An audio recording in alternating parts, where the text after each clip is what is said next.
Salam Jemaat GKJ Kanaan. Di era digital sekarang ini, peran media menjadi sangat penting dalam kehidupan kita. Bagaimana peran media bagi iman warga gereja? Mari kita temukan jawabannya dalam webinar bersama Komisi PA dengan tema Jemaat YouTube. Yuk kita catat waktunya. Hari Sabtu, tanggal 10 Juli tahun 2021, pukul 4 sore. Dengan pembicara Pendeta Maria Puspitasari dari GKJ Purwokerto. Tuhan Yesus memberkati.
Shalom Bapak, Ibu, dan Saudara-saudari yang terkasih dalam Tuhan Yesus.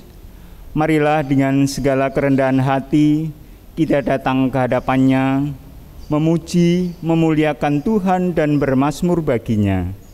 Seperti sabda Tuhan dalam Mazmur 95 ayat 6-7a yang demikian. Masuklah, marilah kita sujud menyembah, berlutut di hadapan Tuhan yang menjadikan kita. Sebab Dialah Allah kita, dan kitalah umat gembalaannya, dan kawanan domba tuntunan tangannya.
Saudara-saudaraku, ibadah ini berlangsung di dalam nama Allah Bapa, Pencipta langit dan bumi, yang kasih setianya kekal untuk selama-lamanya.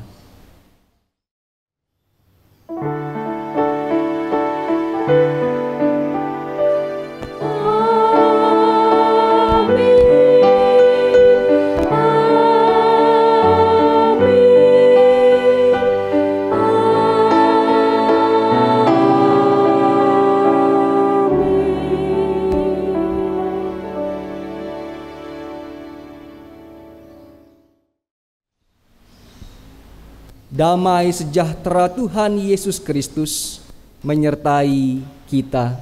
Ya, damainya beserta kita.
Jemaat yang terkasih, marilah dengan segala kerendahan hati kita mengaku dosa dan memohon pengampunan dari Tuhan dalam doa.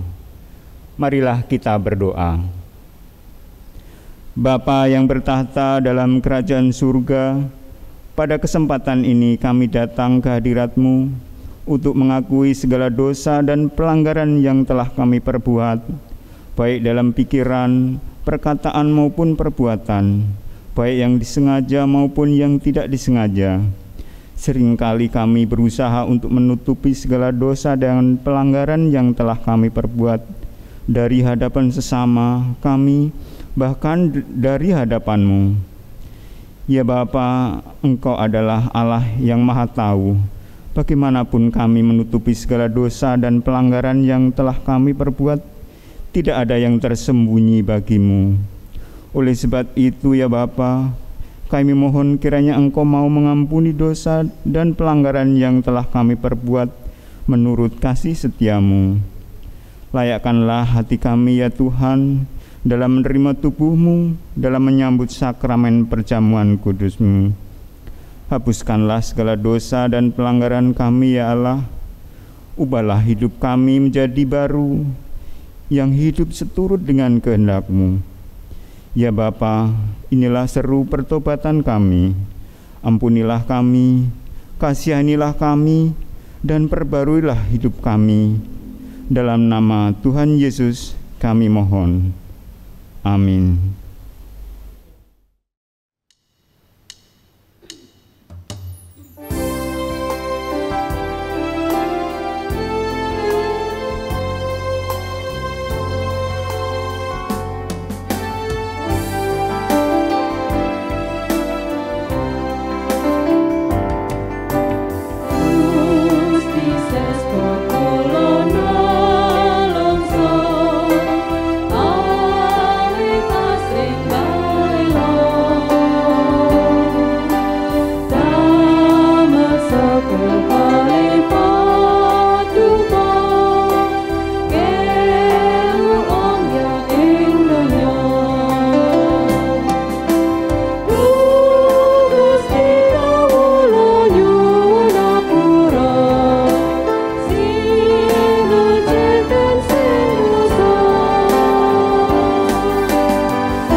Bagi setiap orang yang dengan kerendahan hati menyadari kelemahannya di hadapan Tuhan, maka Tuhan berkenan menyelamatkannya.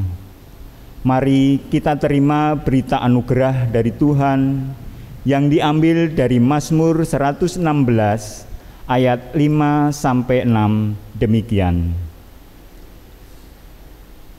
Tuhan adalah pengasih dan adil, Allah kita penyayang.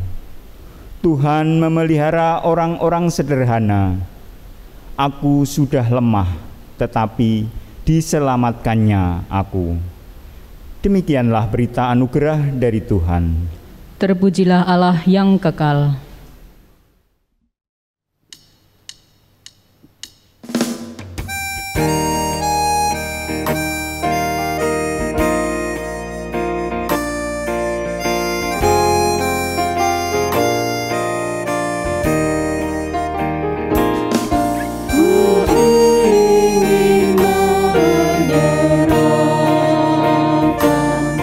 Seluruh hidupku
Mari berdoa.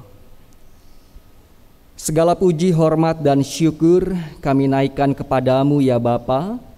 Kami bersyukur oleh karena kami telah memasuki minggu pertama di bulan yang baru, bulan Juli. Ini semua oleh karena penyertaan-Mu dalam kehidupan kami sehingga kami boleh ada sampai hari ini. Kami menyadari dalam perjalanan kehidupan kami, silih berganti, suka dan duka berganti.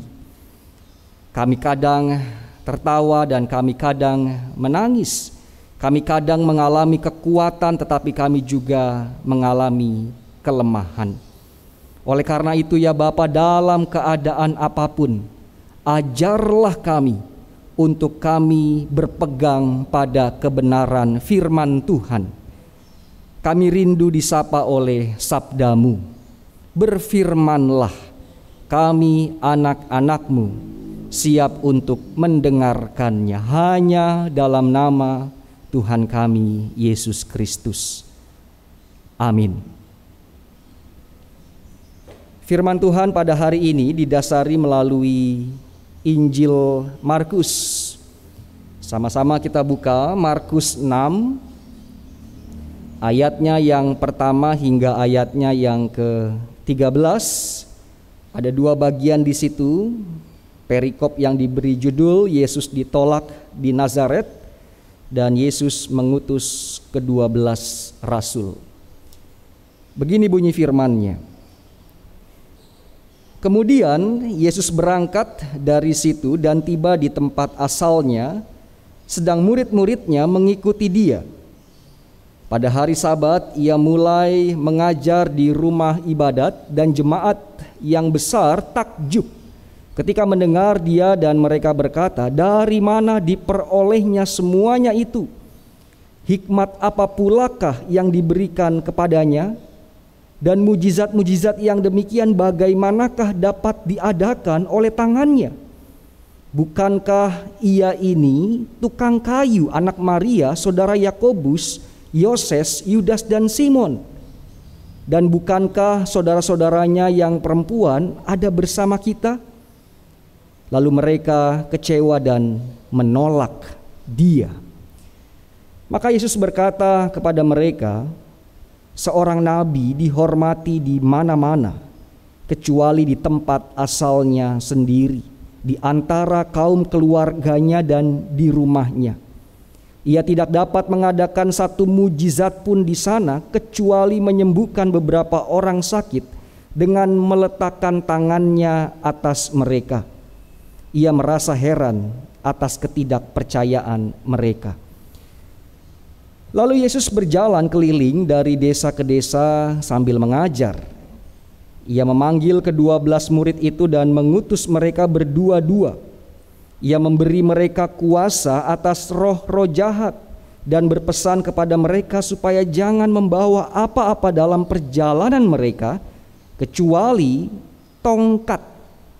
Roti pun jangan, bekal pun jangan, uang dalam ikat pinggang pun jangan. Boleh memakai alas kaki tetapi jangan memakai dua baju. Katanya selanjutnya kepada mereka, kalau di suatu tempat kamu sudah diterima dalam suatu rumah, tinggallah di situ sampai kamu berangkat dari tempat itu. Dan kalau ada suatu tempat yang tidak mau menerima kamu, dan kalau mereka tidak mau mendengarkan kamu, keluarlah dari situ dan kebaskanlah debu yang di kakimu sebagai peringatan bagi mereka. Lalu pergilah mereka memberitakan bahwa orang harus bertobat, dan mereka mengusir banyak setan dan mengoles banyak orang sakit dengan minyak dan menyembuhkan mereka. Demikianlah Injil Tuhan kita Yesus Kristus. Berbahagialah kita yang mendengarkan firman Allah, memeliharanya dan melakukannya. Haleluya.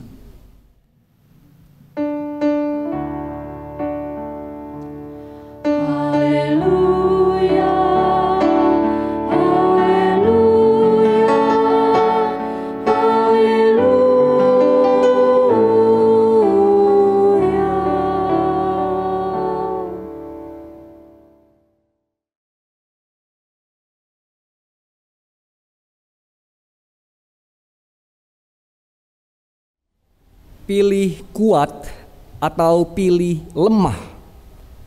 Tentu kita akan sangat mudah menjawabnya. Kita akan pilih kuat. Kuat menandakan sehat, perkasa, hebat, mampu, dan berjaya. Sebaliknya, lemah menggambarkan lesu, sakit, tidak berdaya, rapuh, dan ringkih. Pasti saya dan saudara sepakat tidak ada di antara kita yang maunya lemah. Kita semua maunya kuat. Tetapi sangat disadari hidup manusia, hidup kita seperti roda yang berputar. Ada kalanya kita di atas dan ada kalanya kita turun ke bawah. Ada kalanya kita perkasa dan ada kalanya kita renta. Ada masanya kita kuat, tetapi ada masanya juga kita mengalami kelemahan. Tema khotbah di minggu pertama bulan Juli hari ini adalah dikuatkan dalam kelemahan. Saya mau berbagi dua kisah tentang pengalaman hidup manusia yang awalnya mereka bisa dikategorikan lemah. Tetapi di keadaannya yang lemah, ia seperti punya kekuatan untuk terus berani menjalani kehidupan. Kisah yang pertama, saya beri judul Kidung Surga dari Kegelapan. Tanggal 24 Maret 1820, lahirlah seorang perempuan bernama Fanny Jane Crosby. Saat usianya baru 6 minggu, dia mengalami demam yang sangat tinggi. Dibawanyalah ia ke rumah sakit dan diobati. Namun karena ada kesalahan penanganan medis, kedua matanya menjadi buta. Di tahun itu juga ayahnya meninggal dunia, sehingga dari bayi Fanny Crosby tidak pernah merasakan kasih sayang seorang bapak. Ibu dan neneknya sebenarnya masih punya harapan Crosby bisa melihat. Sehingga saat usianya 5 tahun, Crosby dibawa ke rumah sakit untuk dilakukan pemeriksaan mata dan hendak ditempuh jalan operasi agar ia bisa melihat keindahan dunia. Setelah dilakukan analisis secara menyeluruh, dokter menyatakan bahwa matanya tidak bisa dioperasi dan kebutaannya bersifat permanen. Sejak itulah gadis kecil yang lugu dan polos menjalani hidupnya dalam kegelapan. Neneknya, Bapak Ibu Saudara, adalah pribadi yang paling banyak mengasuhnya. Karena ibunya harus bekerja keras membanting tulang menjadi pembantu rumah tangga. Keluarga sangat menyadari bahwa Crosby tidak dapat bersekolah di sekolah umum seperti anak-anak sebayanya. Maka dengan sabar sang nenek mendidik Crosby di rumah. Diajarkan cara berdoa, dibacakan ayat-ayat Alkitab, dan dinyanyikan kidung-kidung pujian. Di tengah keterbatasan, di tengah kelemahannya, ternyata Tuhan menghadirkan kekuatan di sisi yang lain. Crosby memiliki kemampuan menghafal yang luar biasa. Dia bisa hafal seluruh kitab Kejadian, Keluaran, Imamat, Bilangan, Matius, Markus, Lukas, Yohanes, Amsal, dan pasal-pasal dalam kitab Mazmur. Kemampuannya menghafal ayat Alkitab itu pula lah yang menjadikan Crosby bisa menemukan tema, bisa menemukan inspirasi dan kata-kata yang indah untuk kemudian ia tuliskan menjadi syair lagu. Ketika bertumbuh dewasa, Fanny Crosby pernah ditanya oleh seseorang, apakah Anda pernah menyesal hidup dalam kegelapan karena tidak bisa melihat? Lalu Fanny Crosby menjawab dengan sebuah puisi, sebuah syair yang pernah ia tulis di umur 8 tahun. Aku anak yang sangat berbahagia. Meskipun aku tidak bisa melihat, aku akan berpuas hati. Begitu banyak berkat yang aku nikmati yang orang lain tidak dapati. Untuk menangis atau berduka karena aku buta, aku tak akan melakukannya. Dan jika aku punya sebuah pilihan, aku akan tetap memilih untuk buta. Karena ketika aku mati, wajah pertama yang akan kulihat adalah wajah juru selamatku. Kita pasti tidak asing dengan kidung jemaat berjudul Ku berbahagia, di jalanku kuku diiring, ku perlukan juru selamat, selamat di tangan Yesus, dan masih banyak syair lainnya yang Fanny Crosby ciptakan. Dari kegelapan lahirlah kidung surga. Dari kelemahan nampaklah kekuatan.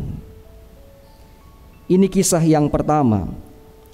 Kisah yang berikutnya, Bapak Ibu dan Saudara, datang dari negara Australia. Seorang pria bernama Nick Vujicic. Ia lahir tanpa tangan dan kaki. Menurut dokter yang menanganinya, Nick terkena penyakit tetra amelia yang sangat langka. Kondisi ini kemudian membuat orang tuanya bertanya dalam hati, salah apa? Kesalahan besar apa yang kami buat sehingga anak kami terlahir tanpa anggota tubuh yang sempurna? Gak jarang mereka menyalahkan diri sendiri atas keadaan anaknya. Namun hal ini tidak berlangsung lama. Orang tuanya sadar bahwa menyesali keadaan tidak akan pernah mengubah apapun. Akhirnya mereka mengubah cara pandang, bahwa biarpun putranya, anaknya punya kelemahan, tetapi Nick masih bisa ceria, masih bisa tertawa, masih bisa melihat, mendengar, dan berbicara. Pada usia 8 tahun, sang anak Nick Vujicic punya rencana untuk mengakhiri hidupnya karena putus asa. Akibat ditolak, dibully, dipandang sebelah mata oleh banyak orang dan teman-temannya. Ia merasa sudah gak berguna lagi hidup di dunia ini. Di titik inilah peran orang tua menjadi sangat sentral. Orang tuanya tidak jemu-jemu menguatkan anaknya bahwa Tuhan menciptamu, Tuhan memandangmu berharga. Suatu hari ibunya, mamahnya menunjukkan artikel koran bahwa ada banyak orang yang punya kebutuhan khusus, tetapi mereka berprestasi. Mereka punya kiprah yang luar biasa. Nick kemudian tergugah, tergerak hatinya bahwa memang Tuhan punya rencana yang indah dalam setiap hidup manusia dalam keadaan apapun. Sejak saat itulah ia bangun tidur dari tidur malam dan pagi-pagi ia bangun dengan rasa syukur. Betapa beruntungnya bisa hidup di dunia ini. Kini Nick Vujicic dikenal sebagai seorang motivator yang telah banyak memberi inspirasi. Ia terlahir lemah, ia terlahir penuh dengan kekurangan, tetapi ternyata ia jauh lebih kuat daripada penilaian orang lain. Ia punya keterbatasan, tetapi keterbatasannya tidak jadi hambatan untuk kemudian Nick jadi berkat. Ada satu kutipan yang ditulis olehnya dan sangat menginspirasi. Ia berkata begini, "Saya punya pilihan untuk marah kepada Tuhan atas apa yang tidak saya miliki, atau bersyukur atas apa yang saya miliki. Dan saya memilih untuk menikmati apa yang Tuhan sudah berikan." Kutipan ini hendak membuka mata. Seringkali kita hanya fokus pada kelemahan. Kita fokus pada keterbatasan diri kita. Kita berkutat pada kerapuhan dan ketidakmampuan kita, sehingga waktu hidup ini habis hanya untuk meratapi dan menyesali kelemahan-kelemahan kita.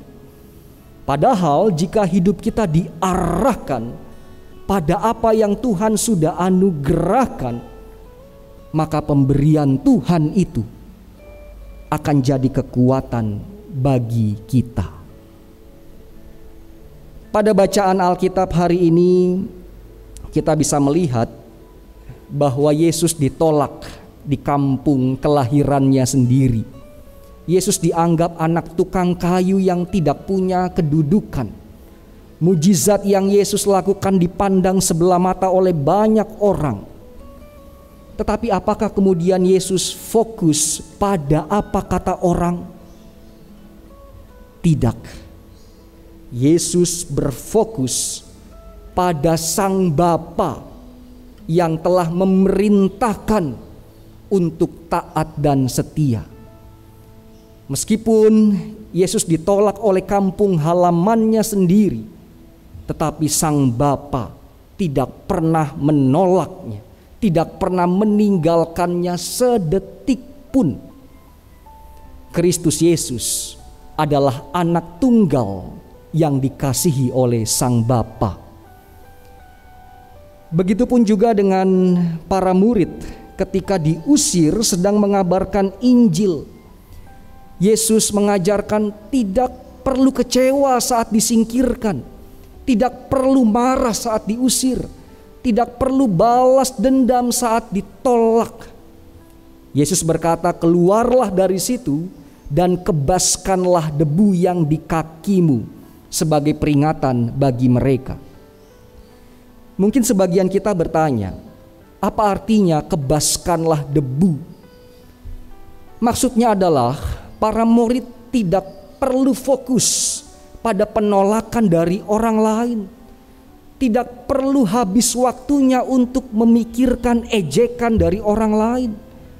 Tinggalkanlah semua itu. Kebaskanlah semua penolakan, ejekan, dan segala sesuatu yang dapat membuat para murid lemah, sehingga mereka bisa move on untuk melanjutkan pekabaran Injil. Bapak Ibu Saudara yang dikasihi Tuhan Yesus Kristus, saya sangat menyadari setiap kita punya kelemahan. Dan bisa jadi saat ini kita merasa sedang sangat lemah tak berdaya oleh karena banyak hal. Namun firman Tuhan mengingatkan kita kembali untuk tidak terus-menerus menghabiskan waktu hanya pada kelemahan kita, melainkan fokuslah pada apa yang Tuhan sudah berikan kepada kita. Nikmati dan bersyukurlah apa yang Ia sudah berikan, karena disitulah kita memperoleh kekuatan di tengah kelemahan. Tuhan Yesus memberkati. Amin.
Dengan sikap sempurna, marilah kita nyatakan dan perbaharui keyakinan kita dengan mengucapkan pengakuan iman rasuli demikian. Aku percaya kepada Allah Bapa yang Maha Kuasa, Khalik langit dan bumi, dan kepada Yesus Kristus, Anaknya yang tunggal, Tuhan kita, yang dikandung daripada Roh Kudus, lahir dari anak darah Maria, yang menderita di bawah pemerintahan Pontius Pilatus, disalibkan, mati dan dikuburkan, turun ke dalam kerajaan maut. Pada hari yang ketiga, bangkit pula dari antara orang mati, naik ke sorga, duduk di sebelah kanan Allah, Bapa yang Maha Kuasa, dan akan datang dari sana untuk menghakimi orang yang hidup dan yang mati. Aku percaya kepada Roh Kudus, gereja yang kudus dan am, persekutuan orang kudus, pengampunan dosa, kebangkitan daging, dan hidup yang kekal.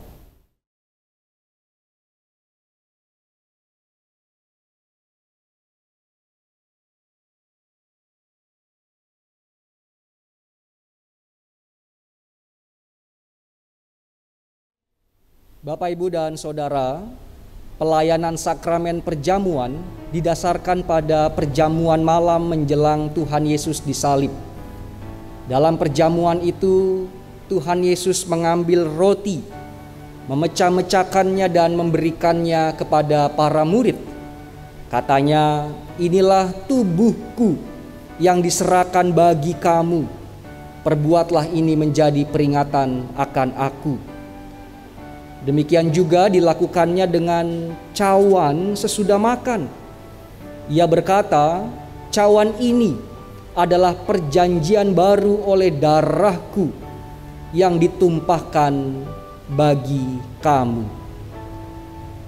Sebagai sarana untuk memelihara iman, sakramen perjamuan mengandung maksud demikian.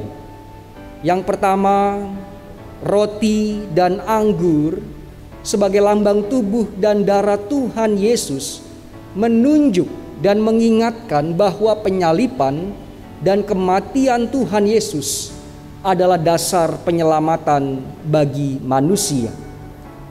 Yang kedua, sakramen perjamuan menunjuk dan mengingatkan bahwa orang-orang percaya merupakan keluarga Allah.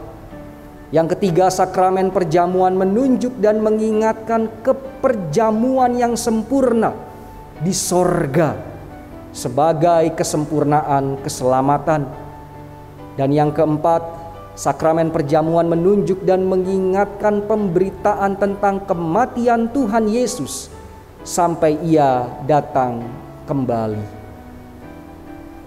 Sebelum kita menerima sakramen perjamuan ini, marilah sekali lagi kita menguji diri dengan bertanya pada diri kita masing-masing dengan pertanyaan sebagai berikut.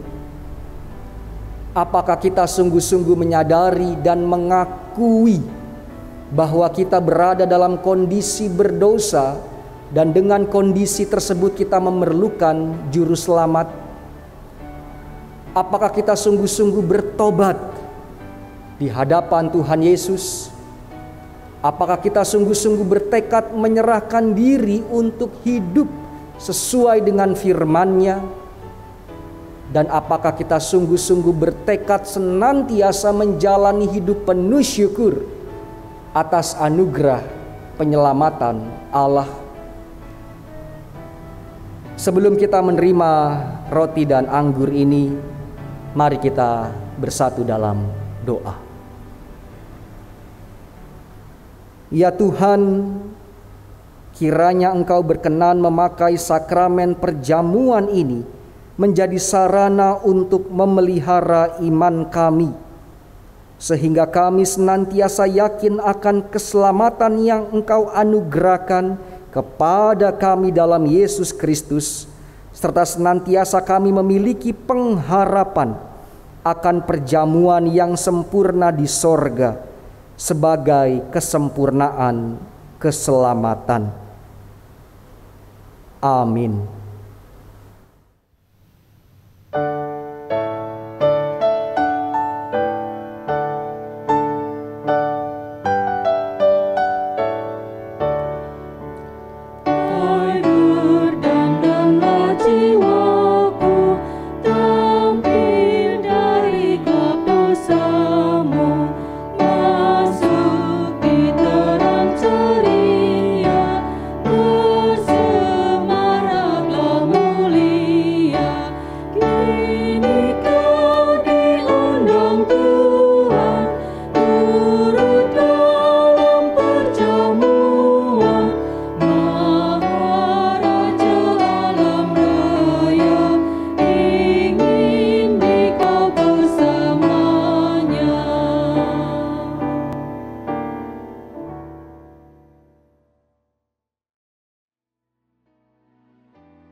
Ibu bapak dan saudara, roti dan anggur ini adalah lambang tubuh dan darah Tuhan Yesus Kristus yang dikorbankan untuk mendatangkan keselamatan bagi saya dan saudara.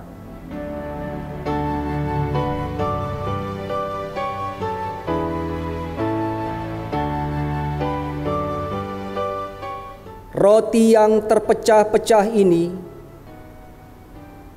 adalah lambang tubuh Tuhan kita, Yesus Kristus. Mari kita angkat roti perjamuan ini. Dengan mengingat dan percaya bahwa tubuh Tuhan Yesus Kristus telah dikorbankan bagi kita sebagai tebusan yang sempurna, mari kita memakannya.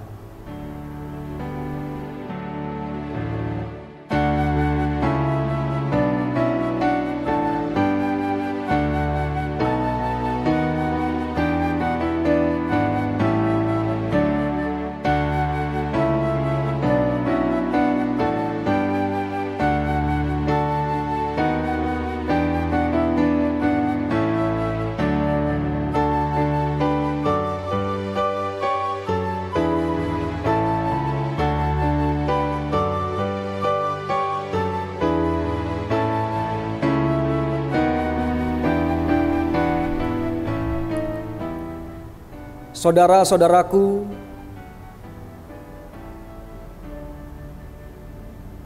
anggur dalam cawan ini adalah lambang darah Tuhan kita, Yesus Kristus.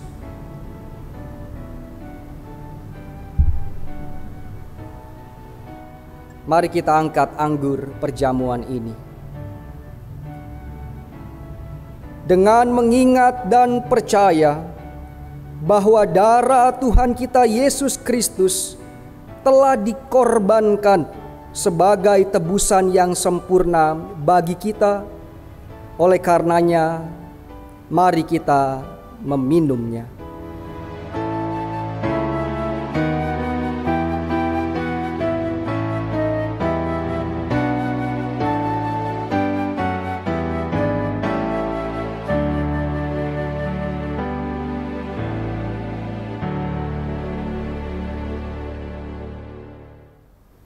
Mari kita bersyukur, kita naikkan doa syukur dan syafaat kita.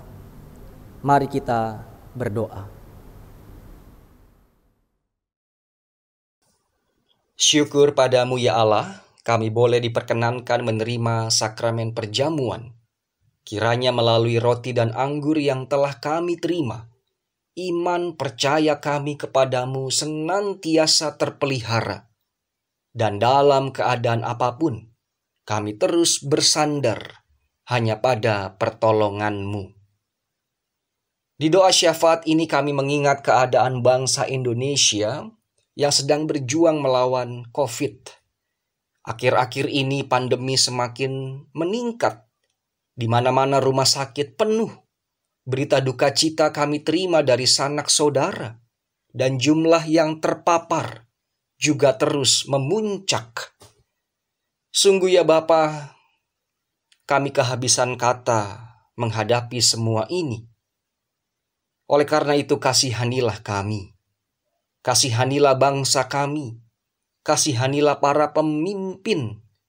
Kasihanilah para medis. Kasihanilah orang-orang yang meneteskan air mata karena duka cita. Dan kasihanilah kami yang berjuang untuk sembuh. Kami mohon belas kasih-Mu ya Kristus. Peluklah kami semua. Kami juga memohon kekuatan dan penghiburan untuk keluarga Ibu Samsinah Mujiono, keluarga Ibu Sumarti, dan keluarga Bapak Wasono, di mana beberapa hari yang lalu mereka kehilangan pribadi yang amat dikasihi dan mengasihi. Sertai masa-masa duka cita mereka, sehingga duka cita mereka adalah duka cita yang berpengharapan di dalam Kristus Yesus. Kami membawa pula bagi mereka yang sakit dan tengah menjalani masa perawatan, Bapak dan Ibu Bonifasius Yuda, Ibu Anna Svetla, Bapak Wasono, Ibu Junivia dan keluarga, Ibu Bekti, Tita Titus, Bapak Marimin, Mbak Oti, Mbak Nita, Bapak dan Ibu Gandhi, Bapak Johnson, Bapak Hari Wahyono, Ibu Ola Heru, Bapak dan Ibu Berman Bowo, Bapak Yoga Wasono, Mbak Turningsih, Ibu Endang Retno, Bapak Puguh, Bapak Stio Murbono, Ibu Sukardi, Bapak dan Ibu Rumadi, Bapak Sumarto, Ibu Sudarni Sungkono, Ibu Suradi, Saudara Averel, Ibu Kristina Winarni, Bapak Untarto, Bapak Yonatan Ngatio, Ibu Suhardi, Bapak dan Ibu Mulyadi, Ibu Ismiati, Bapak Yesudarjo, Bapak Sudaldi, Bapak dan Ibu Margio, Saudari Kristina Utami, Bapak Priyanto, Bapak Yesudi Supit, Ibu Sri Winarni, Bapak Wugio, Bapak Paino, Ibu Sih Mariani Soekarno, Bapak Krisno Susilo, Bapak Dede Haryanto, dan Ibu Yuniarti. Tolonglah mereka ya Bapa, sehingga mereka memperoleh pemulihan. Berikanlah mereka juga hati yang gembira, karena kegembiraan di dalam Kristus adalah obat yang manjur. Di doa syafaat ini izinkanlah kami menuturkan pergumulan-pergumulan kami. Kami yang kesulitan dalam hal ekonomi, yang mencari kerja, yang mencari pasangan hidup, yang berencana menikah, yang menanti kehadiran anak, yang menghadapi pergumulan keluarga, anak-anak kami di dalam mereka merajut masa depan mereka, pergumulan para adiuswo, janda, duda, yatim piatu, dan orang-orang berkebutuhan khusus. Kami percaya dan yakin, di dalam setiap kelemahan, kami memperoleh kekuatan dari Engkau. Pada akhirnya kami memohon kasih-Mu untuk GKJ Kanaan. Kiranya keluarga GKJ Kanaan terus kompak. Kami saling mendukung, menguatkan, mengasihi, dan mendoakan. Terlebih lagi di masa pandemi seperti ini, gereja kami kiranya terus jadi berkat bagi banyak orang.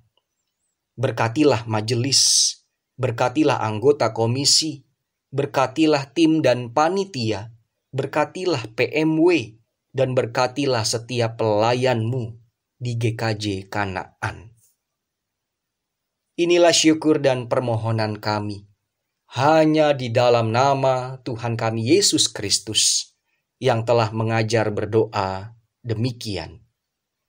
Bapa kami yang di surga, dikuduskanlah nama-Mu, datanglah kerajaan-Mu, jadilah kehendak-Mu di bumi seperti di surga. Berikanlah kami pada hari ini makanan kami yang secukupnya, dan ampunilah kami akan kesalahan kami, seperti kami juga mengampuni orang yang bersalah kepada kami. Dan janganlah membawa kami ke dalam pencobaan, tetapi lepaskanlah kami daripada yang jahat. Karena Engkaulah yang empunya kerajaan dan kuasa dan kemuliaan sampai selama-lamanya. Amin.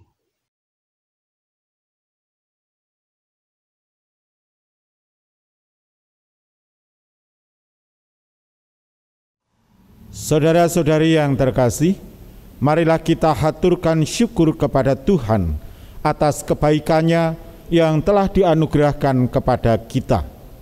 Kita akan memberikan persembahan yang didasari oleh firman Tuhan dari 2 Korintus 8 ayat 12 yang demikian. Sebab jika kamu rela untuk memberi, maka pemberianmu akan diterima, kalau pemberianmu itu berdasarkan apa yang ada padamu, bukan berdasarkan apa yang tidak ada padamu. Persembahan yang telah terkumpul dapat diserahkan ke majelis wilayah masing-masing atau dapat ditransfer ke Bank BNI cabang Bumi Serpong Damai, nomor rekening 0740916429 atas nama Gereja Kristen Jawa Kanaan. Untuk mengiringi pengumpulan persembahan, mari kita menyanyikan lagu Kidung Jemaat 450 bait pertama, Hidup Kita yang Benar.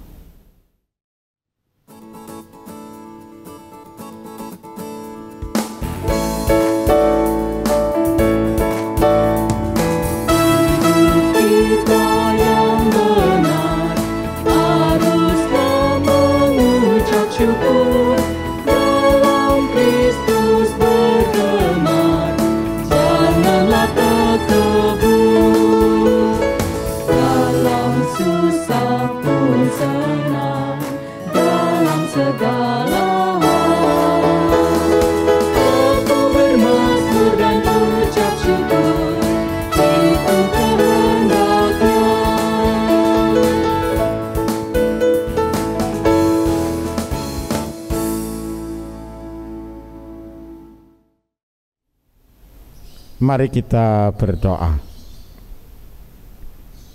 Bapa kami yang bertahta di dalam kerajaan surga, kembali bersama-sama kami datang menghadap kehadirat-Mu ya Tuhan.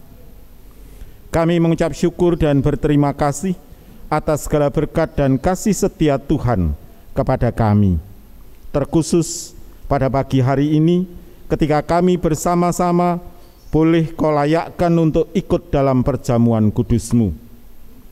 Sebagai ungkapan syukur kami, saat ini bersama-sama kami memberikan persembahan yang asalnya daripada-Mu. Terimalah persembahan kami ya Tuhan, dan ajarlah kami untuk kami dapat mempersembahkan seluruh hidup kami hanya untuk kemuliaan nama Tuhan. Kami berdoa untuk orang-orang yang Kau percaya mengelola persembahan ini. Biarlah roh hikmat dan takut akan Tuhan ada pada mereka. Biarlah persembahan yang kami kumpulkan ini berkenan di hadirat Tuhan dan boleh menjadi sarana perluasan kerajaan-Mu di dunia ini. Inilah seru doa kami ya Tuhan, ampuni segala dosa dan kesalahan yang kami lakukan, supaya tidak menjadi penghalang bagi berkat-berkat-Mu yang Kau limpahkan kepada kami. Doa dan permohonan kami ini kami panjatkan di dalam nama Tuhan Yesus Kristus yang adalah Tuhan dan Juru Selamat kami yang hidup. Amin.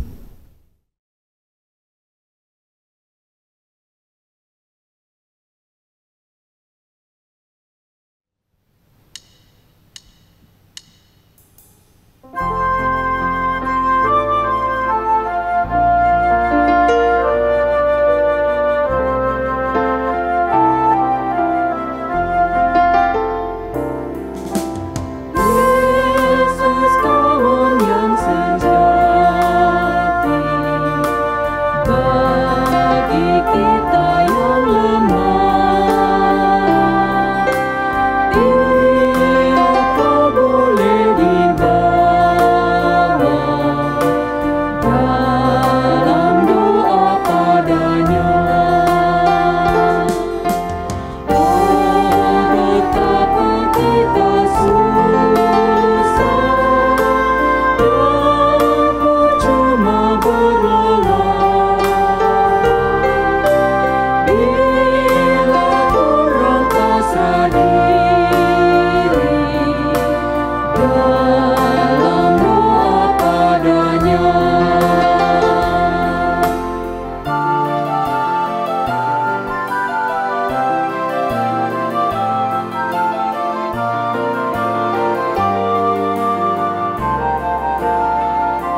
Kini marilah kita mengarahkan hati kepada Tuhan. Kami mengarahkan hati kami kepada Tuhan. Pergilah dan pancarkanlah cahaya kemuliaan Tuhan dalam hidup setiap hari. Kami akan setia memancarkan kemuliaan Tuhan. Terpujilah Tuhan. Kini dan selamanya. Kini terimalah berkat-Nya. Tuhan sumber segala berkat dan kekuatan akan memperlengkapi dan meneguhkan saudara dalam mengarungi hidup di dunia ini dengan kekuatan dan kuasa kasih-Nya. Dalam nama Bapa, Putra dan Roh Kudus. Amin.